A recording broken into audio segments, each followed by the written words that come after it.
Greetings and welcome to the Reparenting Daily podcast. In this podcast, we'll dive deep into reparenting, exploring all of the tools and resources that you'll need to help you along your journey.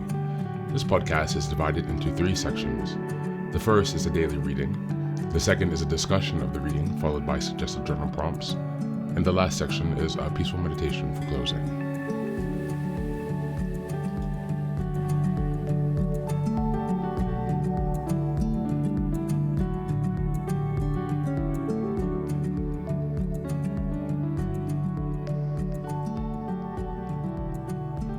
Good morning, good afternoon, and good evening from whenever and wherever you're joining us. I'm so glad you've joined us today on this journey of self-expansion and growth. If this is your first time here, welcome. Please don't forget to like, share, subscribe this podcast wherever you're listening, on Apple Podcasts, Spotify, or YouTube. Your help here really makes a huge difference in allowing us to spread the word and build a more supportive community as we continue with our self-reparenting. Now, before we get started, I have some quick updates for you.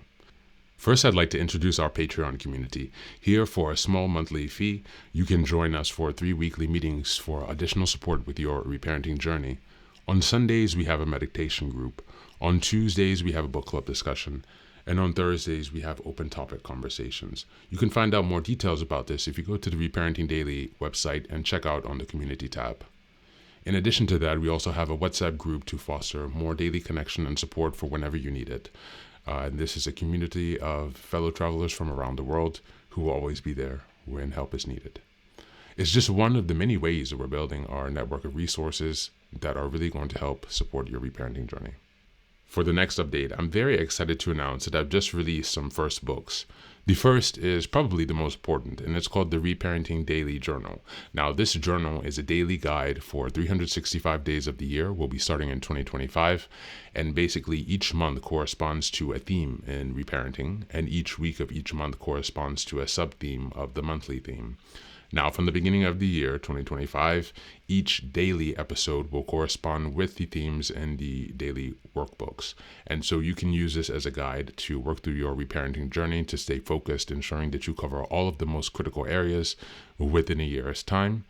And again, this will be aligning up with the podcast, so you can use both of these to make a more engaging and interactive experience. This is ensuring that you really book progress on your reparenting journey. The next set of books I've written is called Fairy Tales for Reparenting. This is a collection of 3 books that contain short stories or fairy tales inspired from Jungian analysis, mythology, philosophy, and psychology that really is targeted to helping you connect to your inner child. And so these stories are very short. They're not very long. They're written in a very simple manner so that it's not too taxing on you, so you can more easily connect with the joy and fun of your inner child. More interestingly, however, is that at the end of each story, there's an analysis section that really analyzes the main themes and concepts within each story to provide encouragement and inspiration. Additionally, you will find corresponding journal prompts after each story and each analysis section to help you reflect deeper on how the themes of each fairy tale can be reflected and correspond to your own personal journey as you work towards self-expansion. You can find all of these books now available on Amazon, so go ahead and give us a look and give us some support. And as I've mentioned before, this entire process of reparenting and self-expansion is really about growth, iterative change, and continuous improvement. Much like the process of nurturing the bonsai tree, our reparenting journey requires our consistency and care. So many thanks for being here and for supporting this project, and also to committing on your journey of self-expansion. Now, without further ado, let's dive into today's practice. Today, we're going to listen to an original interview by Marie-Louise von Franz, who was a colleague and friend of Carl Jung. Please enjoy the interview. Would you tell us some of the rituals which primitive societies had to break that dependency on the symbolic mother? All the big transitions in life are in all societies have been accompanied by so-called what Genep calls rite de passage, rites of transition, to make a ritual to help people to make the step over the threshold. Now, the most famous one, which has been studied mostly by ethnologists, is the ritual of initiation, where the young men are initiated into the secrets of the tribal law and into the secrets of sexuality. And they have to leave mother and their home. They are secluded in the bush. They are symbolically devoured by a maternal monster. They are reborn. They have to generally stand a lot of tortures. And then they are generally at the same time instructed with the secret law of the tribe and the religious traditions. And if somebody, and a young man has undergone all this ritual of transition, then he is afterwards a full member of the tribe, he's a man. And many tribes call the ones who are afraid, who are for some other reason not initiated, they say, he's not initiated, he's an animal. Meaning he has remained completely unconscious, he has remained in an unconscious animal conditions. He has not really made the step to being human. Are there any societies where there is no rite of passage, where men remain in that state of dependency on the mother, where they stay animals? Well, we have not many sociological matriarchies, but I read once a book about a South American Indian tribe where there was actually sociological, not religious, but sociological matriarchy. And there, the women were happy, fat whores, ordering the men about, and the men were lean, submissive, nervous creatures who were planting the fields and doing the work for the women, kind of porters' figures. And positively, wealth, the world of the drives, sexuality, earthly happiness was blossoming. And negatively, there was no spirit whatsoever. A world of total stupidity, so to speak, of only living. Living very agreeably, but not thinking or having any ideas or spiritual realizations at all. And the men accordingly unhappy and submissive and rather poor creatures. But generally, these things balance back and forth. There will be another generation of men who will, in male protest again, put the things into a middle position, or try to put the things in a middle position. It seems to be, the ideal seems to be not that either the men dominate or the women dominate, but that there is a kind of equal relationship, a balance of opposites. And this demon woman, this devouring mother, how does she come together in a man's unconscious in the first place? The devouring mother on the personal level would be the fact that many women who are over-caring for their children try to keep them back from life. It begins by being anxious. Don't do that, it's dangerous. Don't do that, it's dangerous. Don't go to play out with the boys. You could fall and wound, or you get hit over the head. And by trying to keep the children too much in their clutches, and then we speak of devouring mothers. And such mothers also have trouble when their sons and daughters begin to date girls or boys. They say, I'm very much wishing that you married, and I'm very glad, but that girl you bring home now, no, that is not the right girl for you, or that's not the right boy for you. So they keep the children in their clutches, but that is only the foreground of a woman who exaggerates her maternal protective qualities. There is also an archetypal background. When a man idealizes a woman and projects his anima onto her, he gives her tremendous power. Why is it dangerous for a woman to identify with that projection? Or like Marilyn Monroe, to become the love goddess and live out his desires?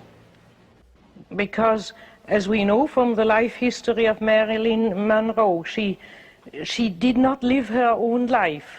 She acted all the time the anima of men, generally there are women, and that is ultimately due to the power drive. When women discover that if they are beautiful, they can exert a magic power over men, then they take to acting all the time the anima. We are even in our jargon sometimes talking about anima women. Those are women who find out how to act the anima to men. And because this is not love but pure power drive, it is destructive to the men and to themselves. Because it's using the guise of love for worldly power. Such women want to rule the men, they want the men to be all at their feet, and then they naturally are unhappy because they don't feel loved. I remember when I was young, sometimes when a man projected his anima onto me and was pursuing me and giving me presents and so on, I had the distinct feeling, but that fellow doesn't know me at all. He's chasing an image. I wanted to look back. Who is he chasing? It's not me. Me as a human being he doesn't see. And so if a woman falls into the trap of acting out the anima, she can exert a tremendous power over men. But at the same time, inwardly, she's frustrated because those men love her image, they don't love her. So she's really very lonely underneath. And that's what caught up with poor Marilyn Monroe. And does this woman who's playing the anima, does she just fulfill the man's needs? Anything he wants, she does, or how does it work? It works as long as it is an adventure or a love affair. Then she fills out his needs. But when he has to live with her, if he marries her and has to live with her in everyday life, then comes the trouble. She will play the anima to all the other men as well, and he'll not like that. And secondly, he'll suddenly discover that underneath that beautiful mask, there is no human being. There's no warmth. There's no possibility of a human relationship. So to marry an anima figure is most disappointing. And that these women who play that are called by the French femme fatale, women who ruin men. If a man has this mother complex, then how does he experience women in real life? If a man has a too close tie to his mother, then he, especially a positive one, then he tends to idealize women. He sees in every woman the Beatrice of Dante, so to speak, or the Virgin Mary. And then such men cannot approach women again with their lower parts, with sexually and in ordinary human life. Or they have a split anima situation. They admire a very unapproachable, lofty, beautiful girl from afar and satisfy their sexual desires with prostitutes and cannot bring the two ends together. They cannot put the princess and the bitch together, so to speak, in their psyche. And that is generally due to a too close tie to the mother in the man. He has to free himself from the mother. That's why, for instance, in one of the famous examples of such a princess in the tower, Rapunzel, she's imprisoned by a witch. It's the mother figure behind the scene, which brings forth the constellation. And then both lovers cannot meet on earth. And only when Rapunzel has come down on earth and he has erred around in the desert in misery and pain can they finally meet.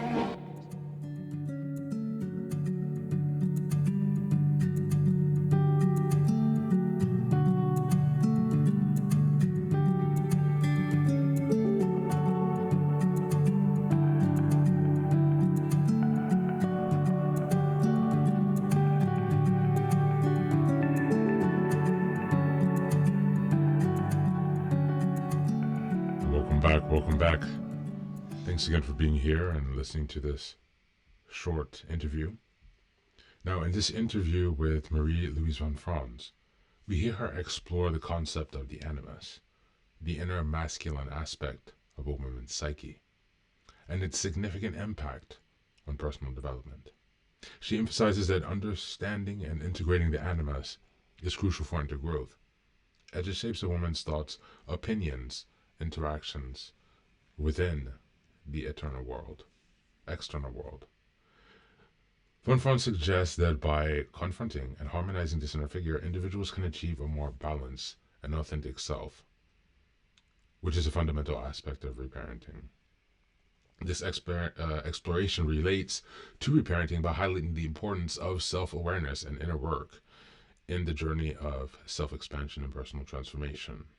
By recognizing and integrating different facets of the psyche, such as the animus, individuals can reframe internal narratives, address unconscious influences, and foster a nurturing inner environment. This process enables development of a more cohesive and empowered self, essential for effective reparenting. As we saw, the importance of separating from the mother figure, this aspect of individuation, the failure to achieve this can have significant long-term effects. This specific lecture was looking at it from the man's perspective, but this can also be viewed from the daughter's perspective and the effects of that devouring mother complex on the daughter, although it will look differently, this mother wound. As we go on now to consider some journal prompts for today.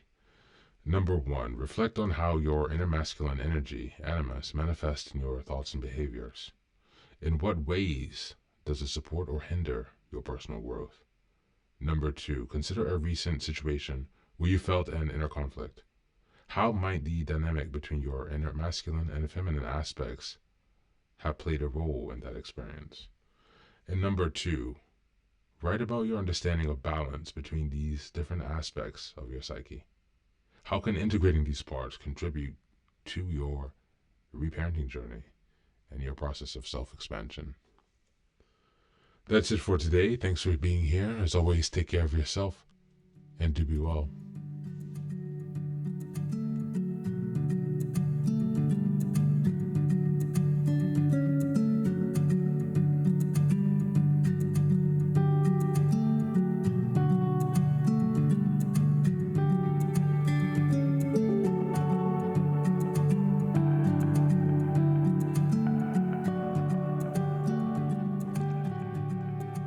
Welcome back. Now, this is the third and final section of the daily podcast. This is your silent meditation. Please find a place where you can be comfortable and undisturbed, where you can relax and spend some time with yourself for this 10-minute meditation. You can choose to be sitting, standing, lying, whatever makes you comfortable today. Listen to yourself. And next, be sure that you're taking some time to be with your breath, to connect with your body. Don't be disturbed by your thoughts. Allow them to pass and just observe. Do not engage. And use this time to connect with yourself, whatever time of day you're listening to this. Namaste.